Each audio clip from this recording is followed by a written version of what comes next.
En tant que fille de Dieu, je pourrais dire, je sais que la miséricorde me manque. Je le sais. Je le sais parfaitement. Mais j'ai soif de cette miséricorde parce que je commence à comprendre que c'est la clé pour maintenant. C'est ce qu'il me manque.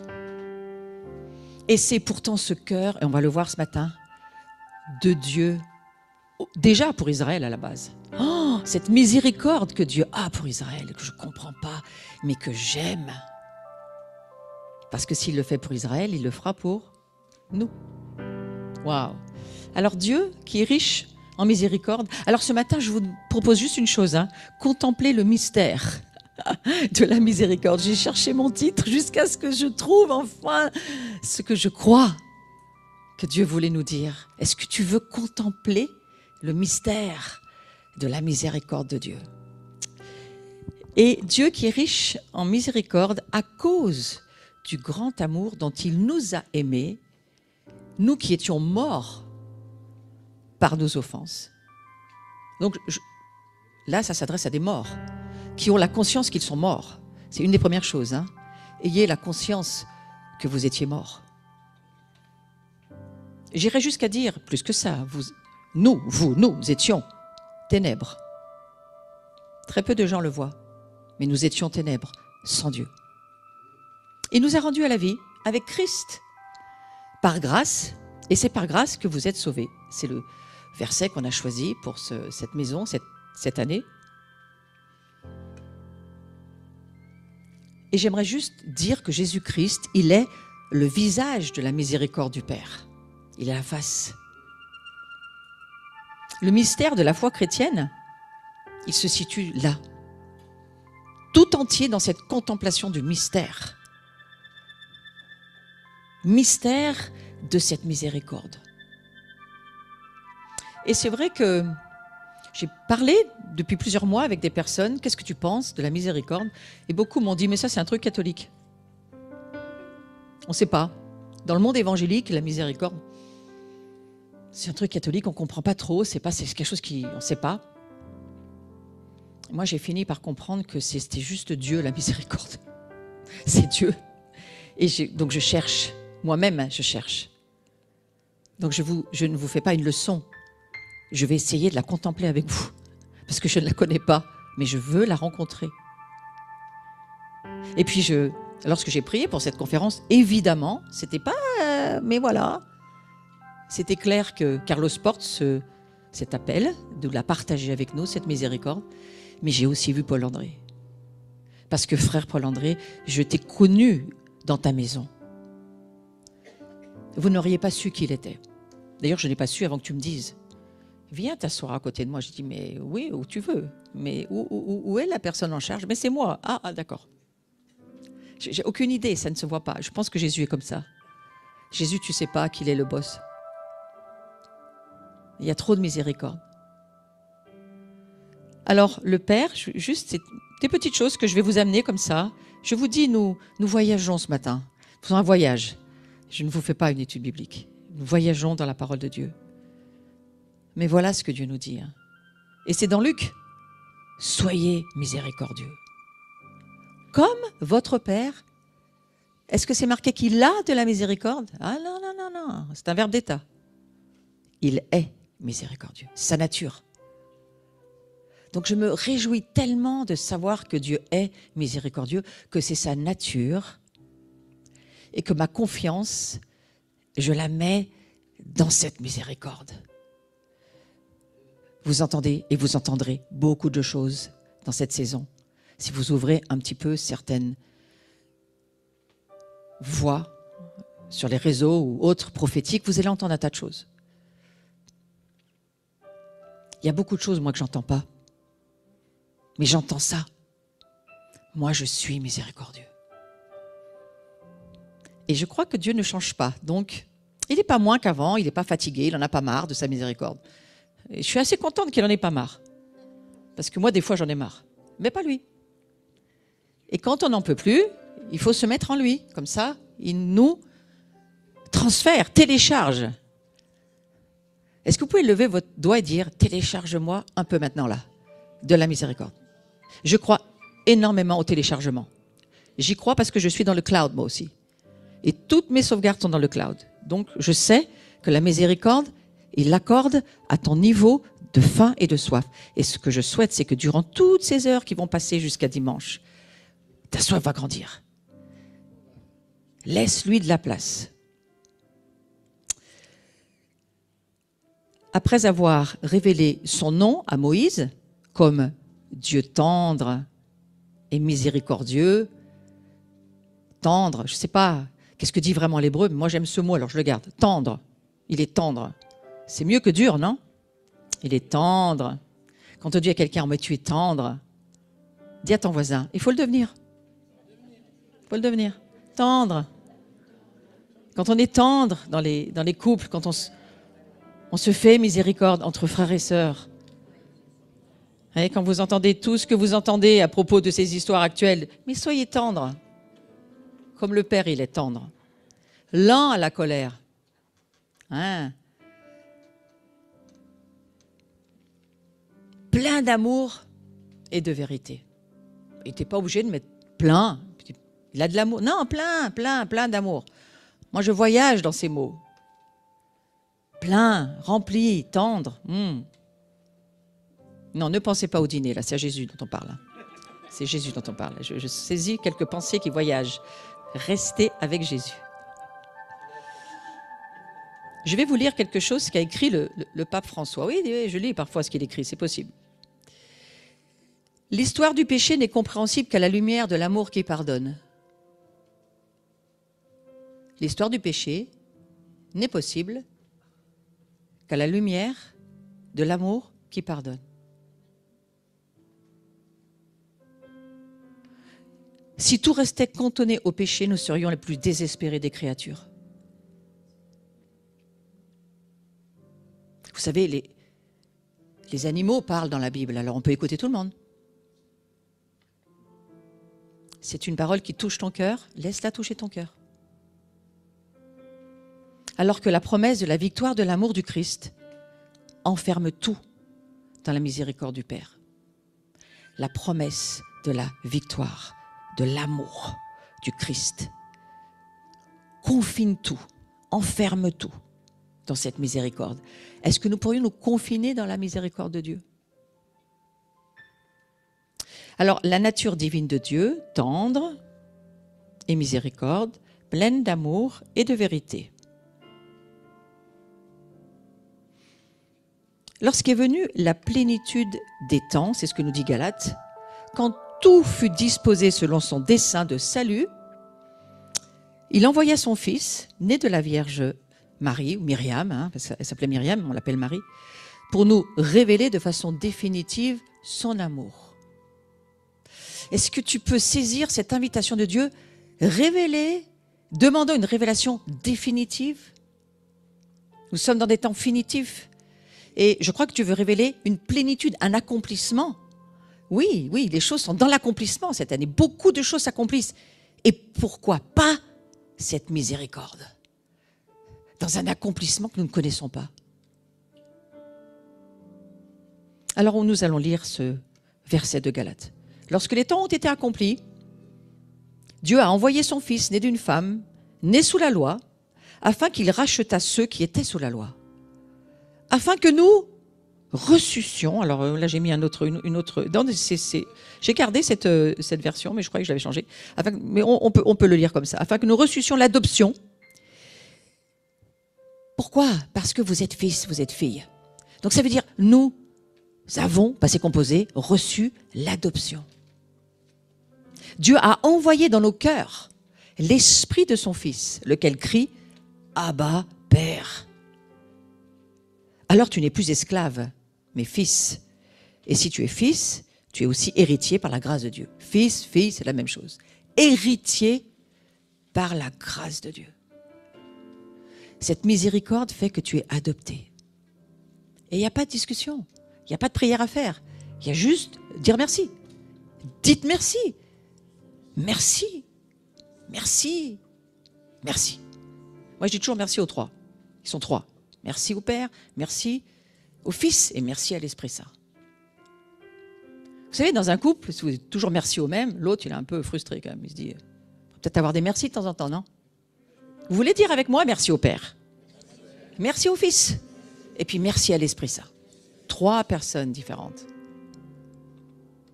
Alors, Jésus dira ceci, hein, « Il y a si longtemps que je suis avec vous, et tu ne m'as pas connu, Philippe, il parle à Philippe, parce que celui qui m'a vu, il a vu le Père. » Comment dis-tu? Montre-nous le Père. Eh bien oui. Souhaite, désire voir Jésus. Parce que quand tu vois Jésus, tu vois le Père. Qu'est-ce qu'il faisait Jésus? Qu'est-ce que tu connais de lui? Qu'est-ce que tu lis dans la parole de Dieu? Qu'est-ce qui revient à ton esprit? Beaucoup d'actions de miséricorde pour dire que ça. À travers sa parole, à travers ses gestes, toute sa personne respire, transpire la miséricorde.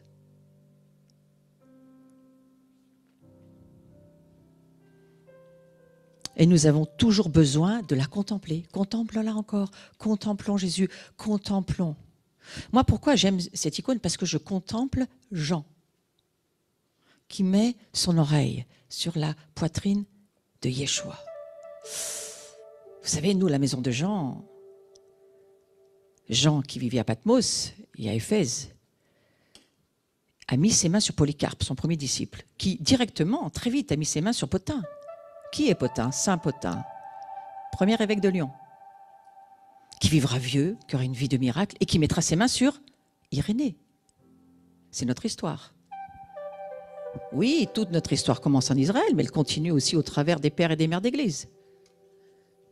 Irénée, du reste, aidera à choisir les 4 évangiles synoptiques, mais pas seulement. Lui, contrairement à Origène, reconnaîtra Israël et sera toujours en accord avec Israël. Origène lui fera la guerre dès le début, parce que lui, il est antisémite grave. Il faut le savoir. Fréquentez-les pour les connaître, savoir ce qu'ils pensent. Fréquentez les saints d'autrefois, dans leurs histoires, bien sûr. Nous sommes la nation qui portons cette onction de Jean.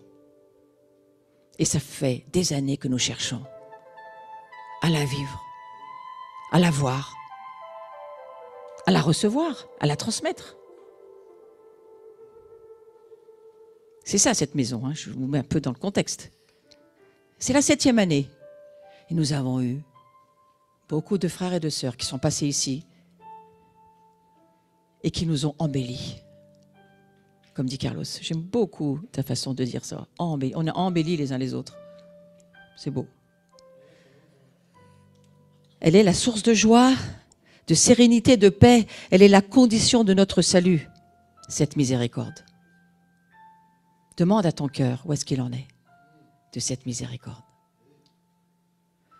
Je crois qu'il faut se concentrer sur les choses d'en haut, pas sur les choses d'en bas. Surtout pas en ce moment. Miséricorde, c'est le mot qui révèle le mystère de Dieu.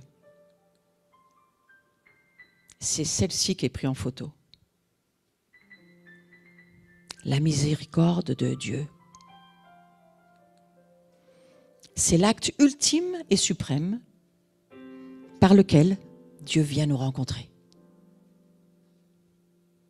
Parce qu'il est miséricorde.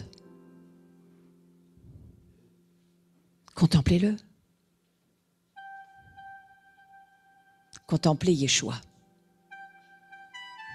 J'ai passé du temps au Liban avec des orthodoxes. Ils embrassent leurs icônes. Oh, c'est pas bien. Ça ne me dérange pas. Dieu ne regarde pas ce que tu fais. Il regarde ton cœur. Il n'y a que Dieu qui regarde le cœur. Il n'y a que Dieu qui a le droit de dire quelque chose. Est-ce que tu sais ce qu'il y a dans le cœur de celui qui fait un geste? Simplement parce que peut-être sa culture, on lui a appris comme ça. C'est sa miséricorde. Au Seigneur. Je suis allée dans beaucoup de cultures. Et chaque fois, je disais au Seigneur, qu'est-ce que tu penses? Je regarde au cœur. Ça triomphe du jugement en tous les cas. La miséricorde, c'est le chemin qui unit Dieu et l'homme.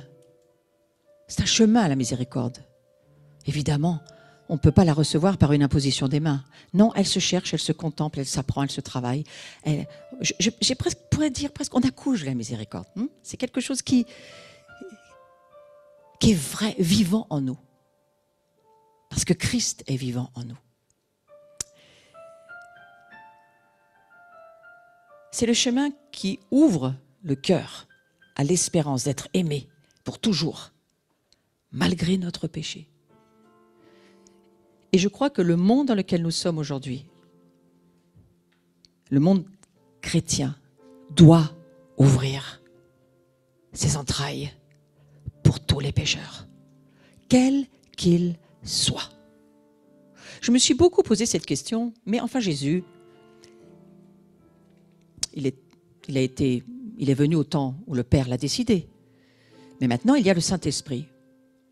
Et lorsque Jésus nous dit, vous imposerez les mains aux malades et ils seront guéris, est-ce qu'il a dit, sauf en 2021?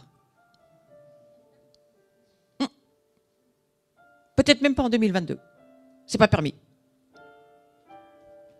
C'était pas permis de toucher les lépreux.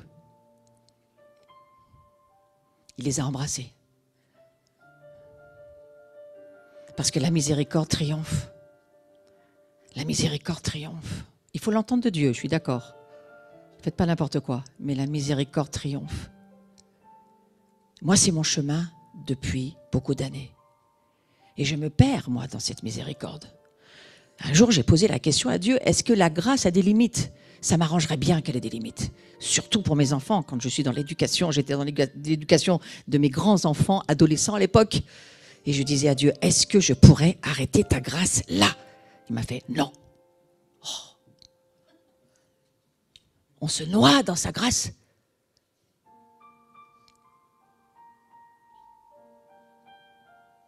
Contemple-le. Il n'a pas de limite. Il n'a pas de fin. Il n'a pas de hauteur. Pas de largeur. Nous allons lire un psaume ensemble. Rien de mieux que lire la parole de Dieu. Non, alors pas tout de suite. On va d'abord aller là, d'accord. Je suis mon PowerPoint.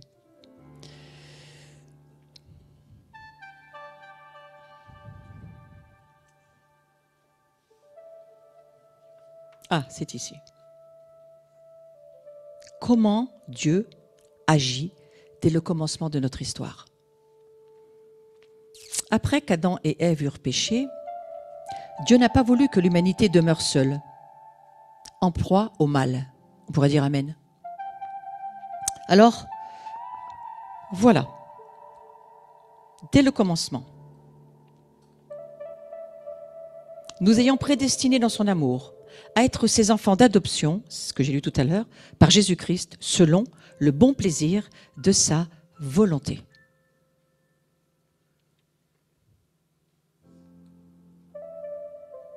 Qu'est-ce qui se passe? Nous qui étions morts, on l'a lu, par nos offenses, des morts, il nous a rendus vivants. Nous étions morts. Il nous a rendus vivants. Nous étions morts. Sans Dieu, nous sommes morts. Il nous rend vivants. Ça, c'est les profondeurs de la miséricorde. Simplement parce qu'il est miséricordieux. Face à la gravité du péché, Dieu a une réponse. Elle n'a jamais changé. Sa réponse, c'est la plénitude du pardon. Mais le pardon, est-ce qu'on pourrait mettre des limites au pardon? Ça m'arrangerait bien parfois. Celui-ci, je trouve qu'il exagère, il va trop loin. C'est trop. Trop, c'est trop. On ne peut pas. Et Dieu dit, je peux. Je peux.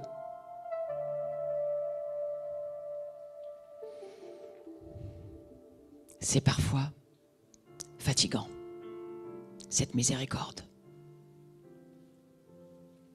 Est-ce que tu peux l'accueillir, cette miséricorde? On ne peut pas sans le Saint-Esprit, mais on peut avec le Saint-Esprit. L'accueillir lui dire, je te connais pas, mais viens.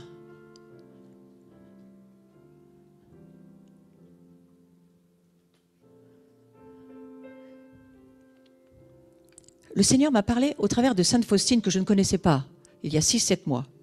Je cherchais la direction pour cette conférence, c'est pas le mot, cette plateforme prophétique, on pourrait dire. Cette maison de gens, c'est mieux. Je cherchais, qu'est-ce que tu veux nous dire? Qu'est-ce que tu as sur ton cœur, Seigneur? C'est quoi cette année? Et en écoutant l'histoire de Sainte Faustine, qui entend Jésus lui dire, tu devrais leur faire savoir qu'ils ne me connaissent pas et qu'ils ne connaissent pas mon cœur de miséricorde et que c'est vraiment la chose sur laquelle tu devrais aller. J'ai dit, mais ça, c'est pas notre sujet, ça, Seigneur. Demande à ceux qui sont spécialistes dans le domaine. Il m'a dit, non, c'est dans cette maison de gens que je parlerai. Waouh! Que je m'offrirai, que je me donnerai. Vous voyez, les saintes, ça parle. Alors j'ai lu sa vie et je me suis dit, petite servante, une fille qui n'a jamais été mise en avant, qui était dans le service des tables et du monastère dans lequel elle était.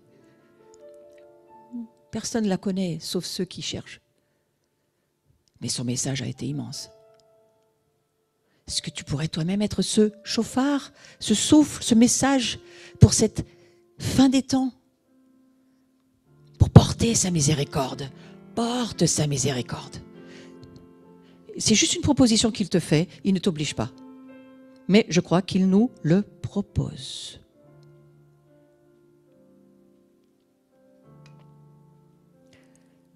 Nous allons lire ce psaume 102 ensemble.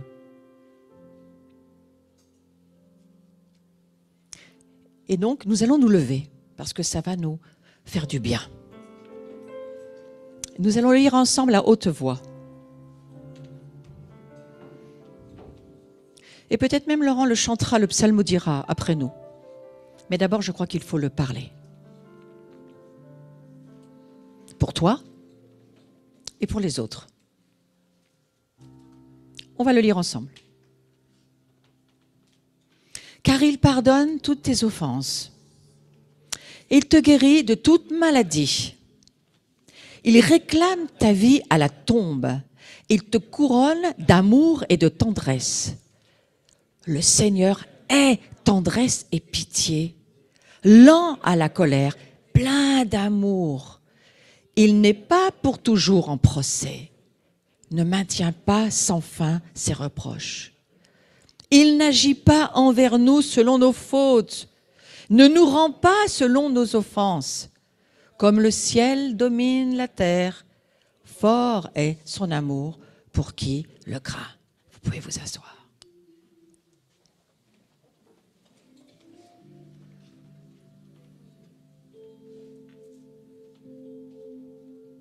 Laissez descendre ces paroles saintes dans vos entrailles.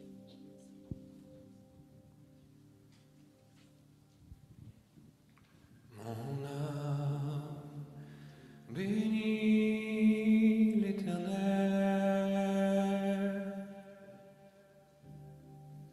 Bénis l'Éternel. Mon âme bénit l'Éternel. Que tout ce qui est en moi bénisse son saint nom. C'est lui qui pardonne toutes mes iniquités, qui guérit toutes mes maladies, qui délivre ma vie de la fosse, qui me couronne de bonté et de miséricorde. C'est lui qui rassasie de bien ma vieillesse.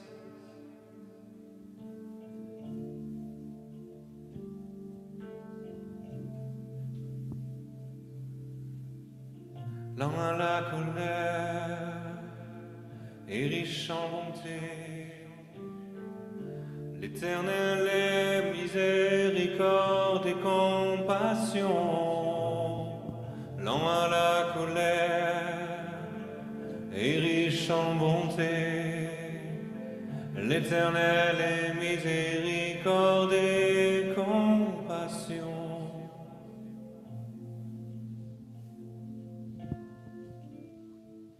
Autant les cieux sont élevés au-dessus de la terre, autant sa miséricorde est grande pour ceux qui le craignent.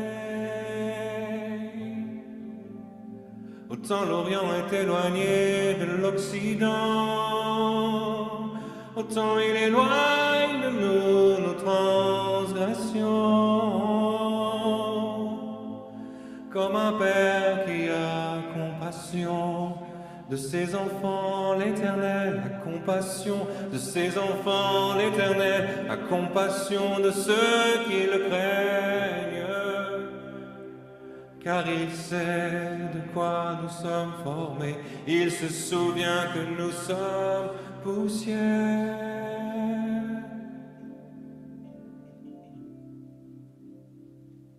Il n'agit pas envers nous selon nos fautes, ne nous rend pas selon nos offenses. Comme le ciel domine la terre, fort est son amour pour qui le craint.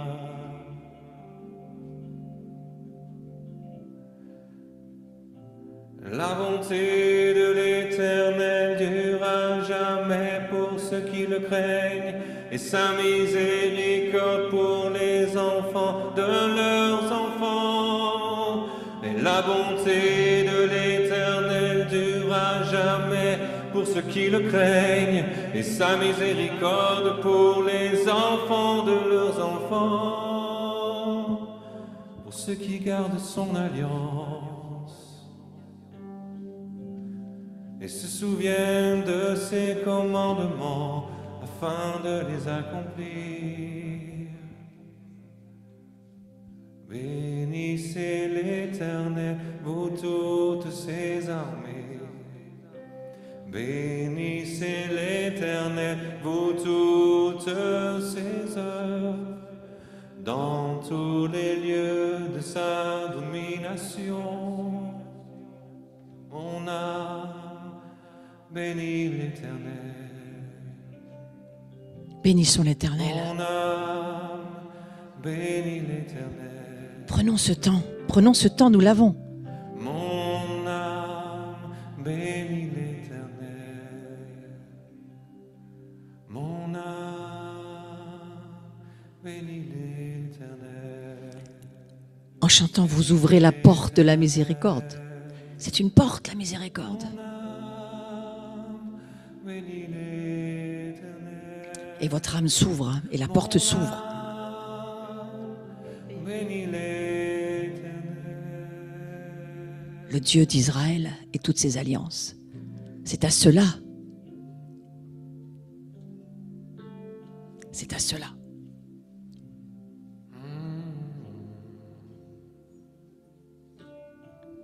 Et nous allons continuer sur le psaume 145.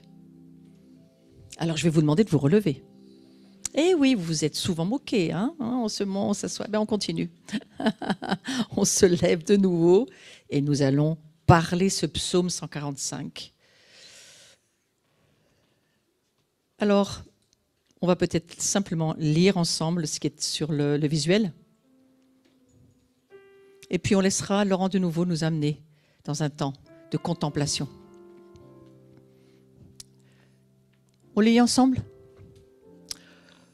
Qu'on proclame le souvenir de ton immense bonté. Je vous rappelle qu'il est écrit qu'on proclame. Hein, donc ça ne veut pas dire qu'une fois. Hein, on proclame le souvenir de ton immense bonté et qu'on célèbre ta justice. L'Éternel est miséricordieux et compatissant, lent à la colère, plein de bonté. L'Éternel est bon envers tous et ses compassions s'étendent sur toutes ses œuvres. Vous pouvez vous rasseoir. Je t'exalterai, mon Dieu, mon roi.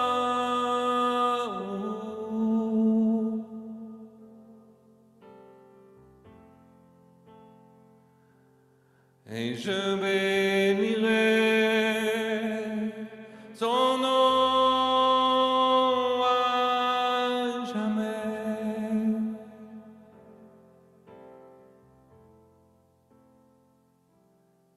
L'Éternel est grand et très digne de louange.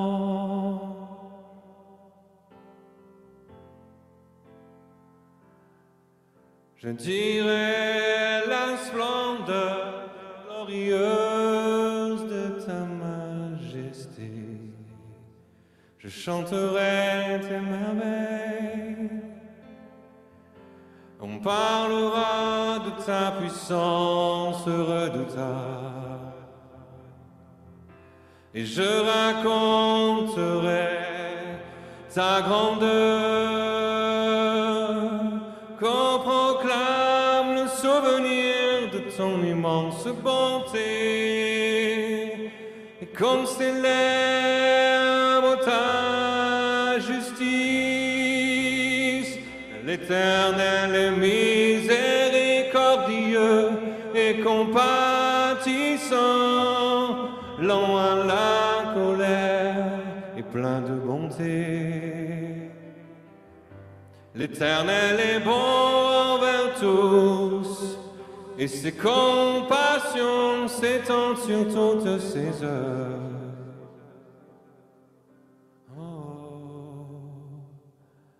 Toutes ces heures te loueront, ô Éternel. Toutes tes œuvres te loueront, ô Éternel. Et tes fidèles te béniront. Toutes tes œuvres te loueront, ô Éternel. Toutes tes œuvres te loueront, ô Éternel. Vous savez, Ils diront la gloire de ton règne. Vous savez quoi, quand on psalmodie que toutes tes œuvres célèbrent ton nom, est-ce que c'est ce que nous faisons toute la journée? Seigneur, nous te demandons pardon. Nous voulons célébrer ton nom. Nous voulons exalter ton nom et ta gloire. Et nous voulons simplement proclamer tes bontés, tous tes bienfaits, tout ce que tu fais pour nous. Et nous voulons garder notre cœur fixé sur qui tu es, ce que tu fais. Et en ton nom, Jésus, je veux briser les liens, briser les chaînes, briser les sorts qui sont prononcés ou que nous prononçons sur notre nation et sur nos vies. Maintenant, je les brise.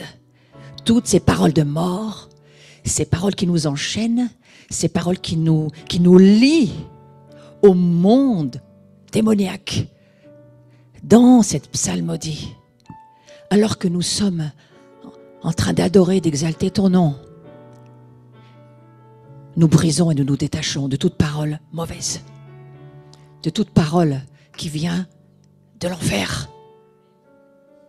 Au nom de Jésus, que ta vie soit déliée, ton âme, ton esprit, ton corps, de toute parole qu'on a mis sur toi, que tu as entendue ou que tu as prononcée dans ces jours où Satan ne cherche qu'une seule chose, te lier à son royaume. Reprends, Laurent, cette parole. Levez-vous, s'il vous plaît. Et débarrassez-vous des chaînes de vos propres paroles. Parce que nous voulons continuer dans la miséricorde. Et que nous n'acceptons pas ceux qui nous condamnent. Qui que tu sois. Vaccin, pas vaccin, c'est pas notre sujet. Notre sujet, c'est Dieu. Mais je sens un énervement dans l'esprit de Dieu. Alors, allons-y. Adorons Dieu. Lent à la colère et riche en bonté, lent à la colère riche en bonté, tu es lent à la colère. Et riche en bonté, tu es lent à la colère. Et riche en bonté, toutes tes œuvres te loueront. Ô Éternel, toutes tes œuvres te loueront. Ô Éternel, toutes tes œuvres te loueront. Ô Éternel, toutes tes œuvres te loueront. Ô Éternel. Fais-lui un sourire et dis-lui, c'est moi son œuvre. Je vous invite à vous asseoir. Formidable. Suivre Jésus, suivre l'Esprit Saint, il n'y a rien de mieux. Il sait ce dont on a besoin. Nous, on ne sait pas, mais lui, il sait. Merci Jésus pour ta grâce.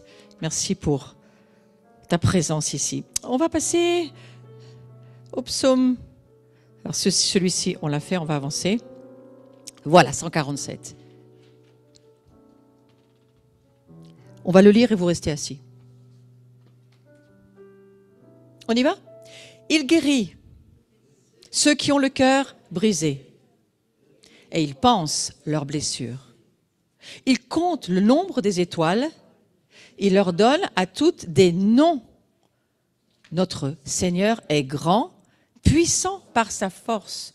Son intelligence n'a point de limite. L'Éternel soutient les malheureux, il abaisse les méchants jusqu'à terre.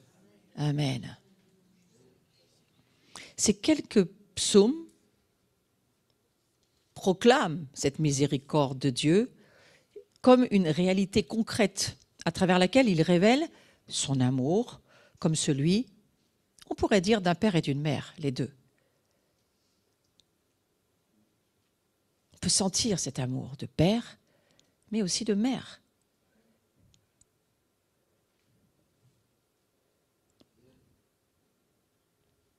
Et je crois que Dieu se laisse émouvoir par beaucoup de choses. Comme Jésus, souvent ému de compassion. Le Père est ému de compassion, de voir sa famille. Aujourd'hui, il y a une grande émotion dans le cœur de Dieu, de voir sa famille. Et ce qui peut nous réunir tous, c'est sa miséricorde. Il est juste de parler d'un amour viscéral. Certains, vous avez eu quelques soucis de viscères dans vos entrailles. Mais ça pourrait être un signe prophétique. Comme beaucoup d'entre nous, dont je fais partie, avons eu beaucoup de maux, de douleurs de dos. Ça fait aussi partie. Nos corps parlent. Il faut les écouter. Ils parlent. Mais il y a un temps où Dieu va guérir et délivrer. Et je prie que vous puissiez écouter vos corps et puis que vous puissiez traverser et marcher dans la guérison. L'Éternel, éternel, est son amour. J'ai mis la traduction du Chouraki pour te faire plaisir, Carlos. Car sa miséricorde durera toujours. Chouraki dira, oui, en pérennité son chérissement. Oui, d'accord, on ne va pas se dire ça tous les jours. Mais quand même, chérir. Chérir. Dieu est amour. C'est le refrain qui revient à chaque verset du psaume 136. Vous savez, ce psaume qui dit sans arrêt « Car sa miséricorde durera toujours, car sa miséricorde durera toujours ». C'est pas écrit « Car son jugement durera toujours, car son jugement durera toujours, car son jugement, il va tomber ». C'est pas écrit ça. C'est écrit « Car sa miséricorde durera toujours ». Pas son jugement. C'est dans le récit de l'histoire de la révélation de Dieu. En raison de la miséricorde, tous les événements de l'Ancien Testament sont riches d'une grande valeur de salut. Il y a une immense espérance de salut dans tout le livre, mais déjà dans l'Ancien Testament. Moi, j'aime bien dire dans le premier livre. La miséricorde fait de l'histoire de Dieu avec Israël une histoire de salut. Moi, j'ai cette chance de pouvoir suivre les cours de Marc et d'étudier le Messie dans la Torah.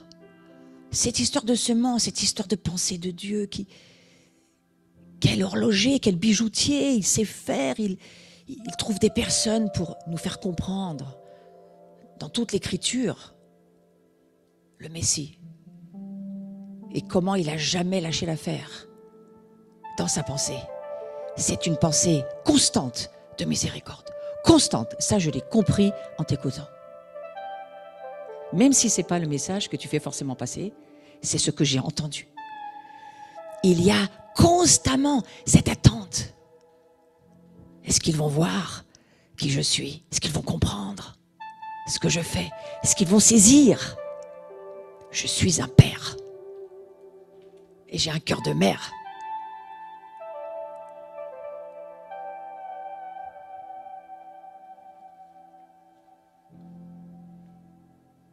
C'est comme si on voulait dire que non seulement dans l'histoire, mais aussi dans l'éternité, l'homme sera toujours sous le regard de miséricorde de notre Père.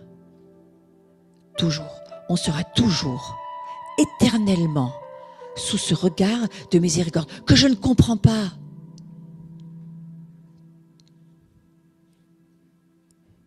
Mais que je crois. De plus en plus, je crois. Je le crois.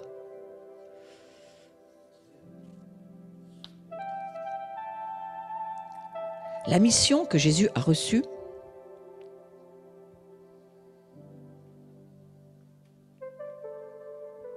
révèle le mystère de l'amour.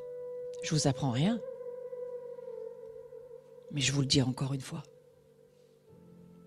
Il est venu révéler le mystère de l'amour. Pas du jugement, de l'amour.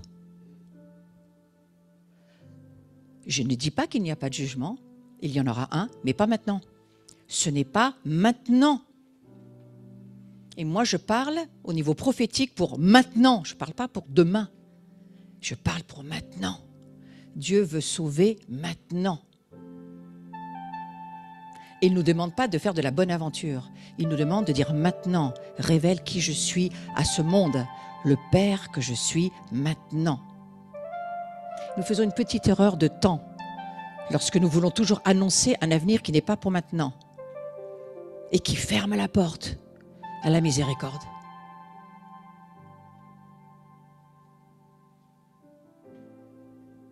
Alors arrive Simon-Pierre qui suivait Jésus, c'est dans Jean 20, verset 2. Il entra dans le tombeau, il voit les linges gisant à terre ainsi que le suaire qui avait recouvert sa tête, non pas avec les linges, mais roulé à part dans un endroit. Alors entra aussi l'autre disciple, arrivé le premier au tombeau. On parle de Jean là. Et qu'est-ce qu'il est écrit? Il vit et il crut.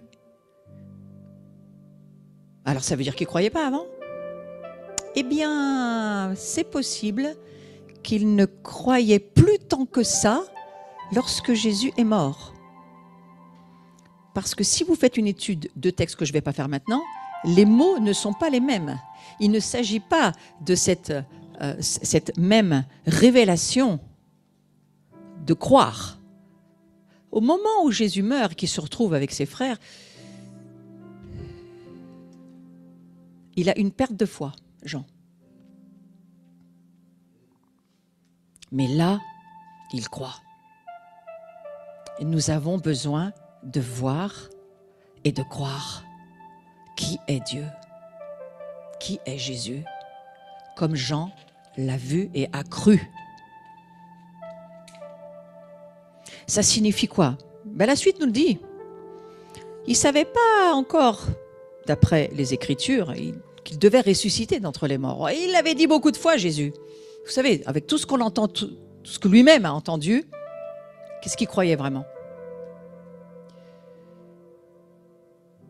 C'était pas si évident que ça dans les textes. À chaque fois que Jésus parlait du mystère de ses souffrances, de sa mort, qui devait suivre ensuite sa résurrection, Moi, je crois, je me mets à leur place. Ils ne comprenaient pas. Et il y a beaucoup de choses qu'on ne comprend pas nous-mêmes. Mais à un moment donné, ils voient et ils croient. Nous sommes dans un temps où nous pouvons voir. Nous pouvons voir et nous pouvons croire. Comme Jean. Et quand Jean a écrit tout son livre des Révélations, je crois, quand il a vu ce qui allait arriver, il a vite écrit l'évangile de Jean. On dit qu'elle a été écrite après, ce que je crois. Après, on ne va pas se battre là-dessus. Mais l'évangile de Jean, écrit pour essayer de sauver l'Église et de l'encourager. Et vous lisez tout le livre de Jean, écrit certainement en proximité avec Myriam, sa mère, Marie. Je dis Marie pour ceux qui ont du mal à comprendre Myriam. Et qui, quelque part, comment expliquer ce livre si ce n'est pas sa mère, devenue sa mère par Jésus, mais la mère de Jésus qui explique à Jean. Et Jean ne veut rien perdre. Il écrit tout. Il dit, il faut qu'on écrive, on ne va pas se souvenir. Le Verbe s'est incarné. Qui peut écrire une chose pareille? Mais Marie, elle était là. Et ils ont eu de longues conversations. Et Jean a pu entendre cette miséricorde. Et il nous l'a transmis. Et c'est celle-ci que nous cherchons. Ça sera Jean qui, le premier, affirmera pour la première et unique fois dans l'Écriture, dans toute l'Écriture, c'est Jean qui annonce, 1 Jean 4, versets 8 et 16, Dieu est amour. Moi, je crois que pour un juif, c'était compliqué d'entendre Dieu est amour. Oui et non. Oui, mais la loi et tout ça. Et moi, j'ai beaucoup d'amis juifs que j'aime énormément. Ce sont des amis très proches. Mais oui, Dieu est amour, comme ci, comme ça. J'en dirais, Dieu est amour, c'est sa nature. Il nous a été révélé. Et c'est ce que Dieu veut nous révéler cette saison. Il est, sa nature devient la tienne. Et tu deviens une substance de l'amour et de la miséricorde. Et le Saint-Esprit va le faire, si on le veut. Si on le veut. Il y a un travail, il y a un chemin. Et mes frères derrière, ils vont prendre le relais. Ça sera leur sujet, pas le mien. Mais moi, je mets juste une introduction. Parce que ça, moi, je le veux. Je crois que c'est ça qui nous fera traverser les tribulations. C'est par beaucoup de tribulations qu'il faut entrer dans le royaume de Dieu. Je ne suis pas en train de vous dire qu'on est ou pas, on est tous dans des tribulations. Si tu n'es pas dans une tribulation, c'est que tu es mort. Ouais.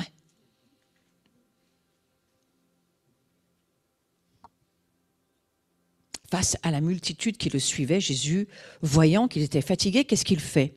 Alors, 2, 3 petites choses, puis je vais arrêter rapidement après. Il fut ému de compassion pour elle. Regardez Jésus. Lui, son système à Jésus, c'est pas d'aller voir tout ce qui marche pas ou d'aller voir ceux qui sont vaccinés ou pas, c'est pas son problème.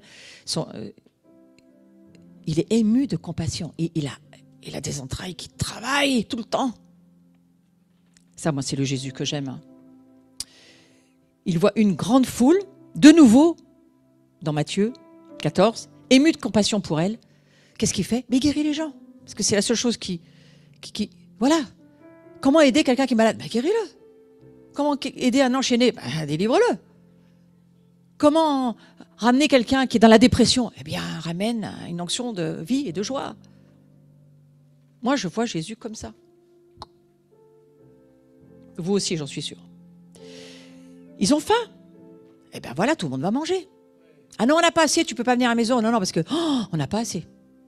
Ah si, non, mais je ne te regarde pas. On n'a pas assez. Hein. Mais c'était pas le problème de Jésus de savoir s'il y avait assez ou pas. Son cœur parlait avant de réfléchir. À mon sens, c'est il est pris par là. Est-ce que nous, on va y arriver à être comme ça? Parce que les nations nous attendent. Hein. Ce n'est pas seulement pour notre nation que je vous parle. Les nations nous attendent. Les nations attendent notre voix prophétique, remplie de la substance, de la plénitude, du mystère, de la miséricorde. C'est ça qu'elles attendent des nations. Moi, je commence à comprendre certaines choses. Luc, le mort, il s'assied, il s'assoit, il se met à parler.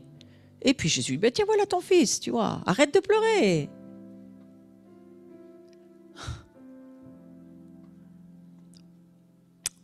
Ok, on avance. Jésus révèle l'amour de Dieu pour l'humanité. Seigneur, je prie que nous aussi, nous puissions être ces canaux. Simplement parce que nous avons vu et que nous croyons. D'être ces canaux qui vont être la réponse pour tous ceux qui sont perdus. Une réponse de compassion, de miséricorde. Oh, j'aurais encore beaucoup d'histoires à vous dire, mais je vais aller sur un minimum de choses. Je veux juste parler de l'homme de Guadara, le Guadarénien, parce que j'ai remarqué quelque chose en Écriture que j'avais jamais vu. Vous savez, cette histoire où Jésus traverse la tempête, et puis, mais lui, il va se déplacer où personne ne veut aller. Il va visiter ce cimetière où il y a ce Guadarénien qui a une légion de démons, c'est-à-dire 6000, une légion romaine, c'est 6000 hommes, 6000 démons dans un seul homme. Ce n'est pas un souci pour Jésus. Il entend l'homme qui crie qu'il n'en peut plus. Et au moment où Jésus va libérer cet homme, et même on voit qu'il le revêt même, il lui met même un vêtement dans l'histoire. Vous voyez, ce n'est pas seulement qu'il l'aide au niveau de sa délivrance, c'est qu'il lui redonne un manteau, un vêtement, un habit. Il le remet vraiment sur pied totalement, ce que nous devrions faire aussi. Et cet homme, il veut suivre Jésus. Il n'y a pas de famille, rien, pas d'attache à part le cimetière. Il dit, moi je te suis, Jésus, je vais aller avec toi. Lui, c'est plus facile que certains. Quitter les cimetières, suivre Jésus, ça c'est simple. Je lui dis, non. Mais voilà, annonce-leur tout ce que le Seigneur a fait pour toi dans sa miséricorde.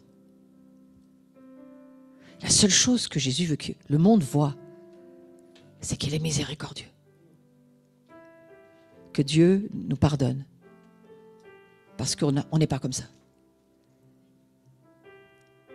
Mais on va le devenir.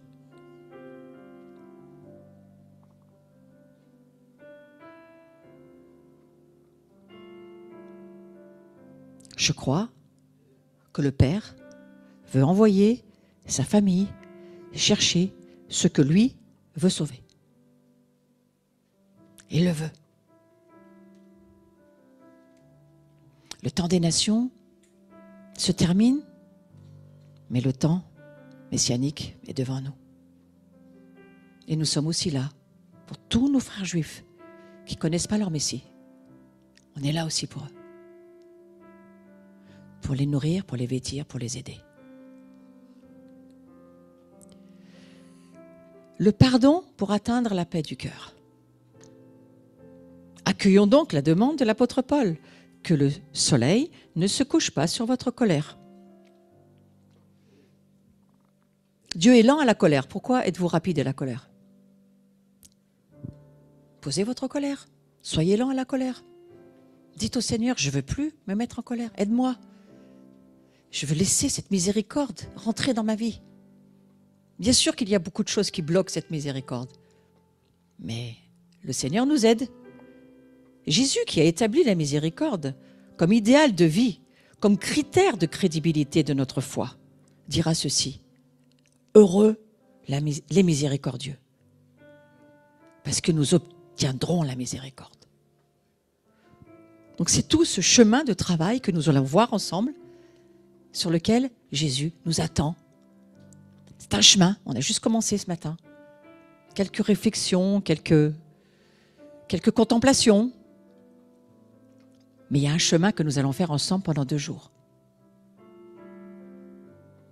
Parce que je crois que le Seigneur le veut. Et je vais terminer en disant ceci. Il me semble aussi que l'esprit d'Élie revient. C'est ce que nous lisons dans le dernier livre, dernier verset de Malachie, ou Malachie, prononcez ce nom comme vous voulez. Tout à la fin, le dernier verset de l'Ancien Testament. Le prophète dira, l'esprit d'Élie doit revenir. il va être de nouveau mis sur le peuple de Dieu. Alors Jésus, avec Jean-Baptiste, ils ont accompli une partie, mais ils n'ont pas fini. Entre nous, vous la voyez, la réconciliation familiale à l'heure actuelle? Dans l'Église? Dans le monde? Entre Isaac et Ishmaël? Entre les catholiques et les protestants? C'est fait? C'est accompli tout ça? Entre les hommes et les femmes? Entre les blancs et les noirs? C'est accompli tout ça? Non. Mais moi je crois que Dieu surveille, il veille. Et il va renvoyer. On est dans cette saison-là, selon moi. Nous sommes dans cette saison où l'esprit d'Élie revient exactement là où Dieu veut l'envoyer, pour la réconciliation familiale. Et il est sur notre nation. Pourquoi? Parce que nous sommes appelés à libérer la miséricorde de la réconciliation. L'appel de la France, c'est la réconciliation. C'est la maison de l'amour. C'est la maison qui va mettre le liant pour que les autres nations puissent sentir les parfums, c'est notre appel. La passion, c'est notre appel. La miséricorde, c'est notre appel. Sans quoi, le pays sera dévoué par interdit. C'est ce que dit le dernier verset du dernier livre de l'Ancien Testament. Moi, je me réjouis que l'esprit d'Élie revient. Il revient sur notre pays, il revient sur nous, il revient sur les miséricordieux. Ils vont avoir l'onction, je crois, la force, la puissance pour pardonner des choses impardonnables, pour passer des lignes que personne ne passe, pour aller toucher ceux que personne ne touche. On va avoir cette force de Dieu par la miséricorde pour amener ce que Jésus veut aller chercher. Vous le croyez? Je le crois aussi. Donc c'est ce que je prie. Je prie que nous puissions avoir une vision de ce pourquoi nous avançons. Pourquoi cette miséricorde? Ton salut, tu l'as. Mais maintenant, il faut rentrer dans la réconciliation entre les Juifs et les non-Juifs. Il faut rentrer dans la réconciliation. Laisser cette famille. Le Père veut retrouver sa famille. Il ne cherche pas une église, il cherche une famille. Il s'appelle notre Père, il ne s'appelle pas autrement. Et il veut retrouver sa famille. Si vous voulez bien, on va se lever et je vais clôturer cette matinée en priant.